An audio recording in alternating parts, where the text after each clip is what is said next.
Mike. I'm a tour guide with Savouring Bath, and we provide food and drink sampling tours of this gorgeous Georgian city. And for the next 10 minutes or so, we're going to share with you a short tour of the Abbey Quarter, which is named after this building here. This is Bath Abbey. This was completed in the early 1600s, and it's our parish church, and it's available to go and visit when you come to Bath.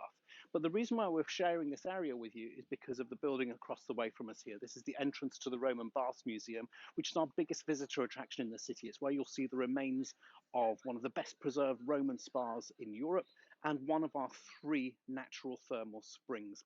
This area is normally really busy. We're filming during lockdown, so there's virtually nobody here, but there's often musicians here singing or playing guitar and what have you. But as we're walking around, we're also going to share a few nice food and drink outlets with you that you can take advantage of when you're here, and also some of the filming locations from the recent Netflix phenomena Bridgerton.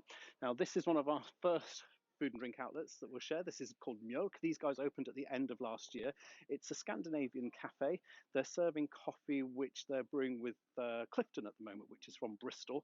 They make lots of lovely sweet treats in-house here, including cinnamon buns, which are a typical Swedish sweet treat, and they often serve them warm, and they're often quite gooey in the middle actually, which makes them particularly nice. Anyway, we're going to walk down into Kingston Buildings towards Abbey Green, and you'll see some hoardings and building work going on the left here.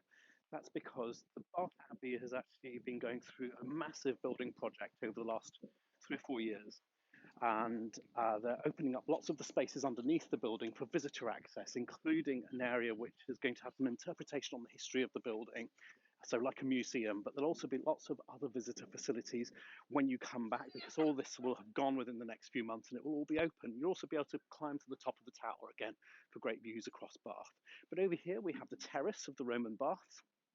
This is where you'll come out to after you bought your ticket at the entrance where I showed you, and you'll be looking down onto the Great Bath, which is about 16 foot below street level where I'm standing now. And actually over in the far corner, you'll also see that hot spring that I mentioned earlier. We have 3 hot springs in the city, and they're the only natural thermal springs in the British Isles. But we're heading to Abbey Green now, and just across the way from us here as we head in is Mrs. Potts Chocolate House. These guys do an amazingly rich hot chocolate, either made with white chocolate, dark chocolate, or milk chocolate, and they put all sorts of flavorings in as well. They make some really lovely cookies and brownies as well. And another place for a sweet treat on the opposite side of the street is Fudge Factory. Now, this is one of the oldest fudge producers in Bath. They've been here for about 25 years, and it's owned by a lady from San Francisco. She trained in Mackinac, which is in North America, and allegedly the world centre for fudge. And we'll share the whole story behind this business and the history of fudge as well, and the story of how that was invented. You'll see the fudge being made on their table there, and we get to chat with the guys who make the fudge, and also you get a nice bag of fudge to take away with you as part of the tour. But we're coming down into Abbey Green ahead of us here, and this was a major filming location for Bridgerton. In fact, they closed this off for the best part of 2 weeks. So we'll come back around here and have a closer look. For now, we'll see a couple more nice places somewhere to drink to start with. The courtyard down here is part of the Hideout, which is just up ahead of us on the right. The Hideout is a whiskey bar. They have lots and lots of different whiskies from all over the world, and they have an amazing cocktail menu as well. And just across the way from them is 8. This is a restaurant with rooms, and it's sort of a fine dining place. Very, very nice interiors, great service, amazing food. And the whole concept is based on a selection of 8 different starters, 8 different main courses, and 8 different desserts. Really lovely place to go and eat. And they are next door to Sally Lunns. Now, Sally Lunn is arguably the most recognizable person in Bath's culinary history.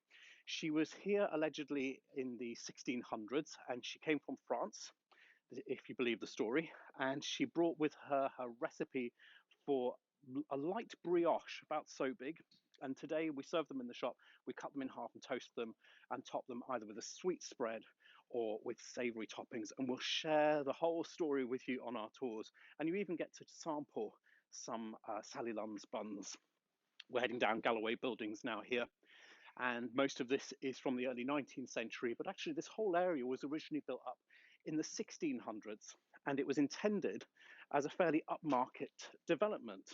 but things don't always go to plan. It actually became rather insalubrious, to say the least, fairly quickly. There was a lot of pubs here on the left originally.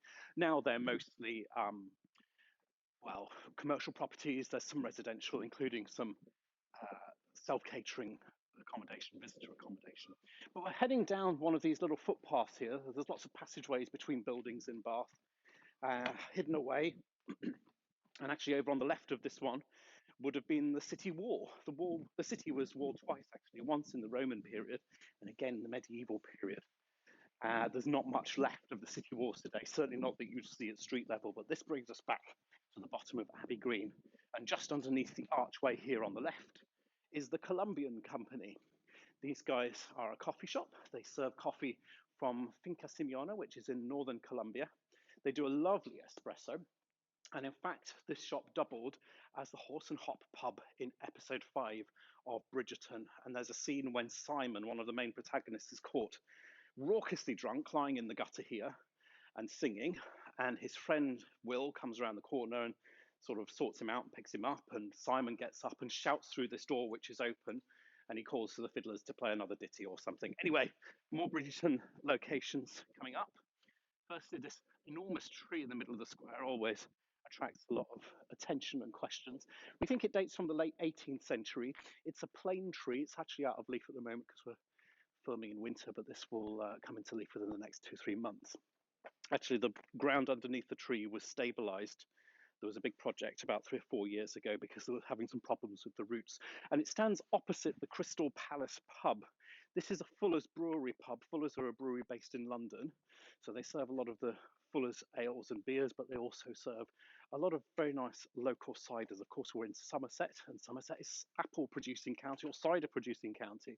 So we've got some great ciders in the area. They actually have a very nice open area at the back. I'm not going to call it a garden. That's a bit far-fetched, but it is a nice open space. They've got big umbrellas, and actually, if you sit out there on a nice summer afternoon, it's a lovely bit of shade with a glass of wine or a pint of cider just to enjoy the afternoon and a bit of peace and quiet. But our last stop up here on the left is the Abbey Delhi. Now, these guys moved into this property about the end of last year, and they serve sandwiches and salads and quiches and cakes, and you can go in for your morning tea or afternoon coffee. But actually, more importantly for us, this was also the Modiste in Bridgerton, which is the clothing shop that they all go to get their ball gowns and their refinery for the big society events. And we'll be visiting here during our tours, which we hope you can join us on very soon.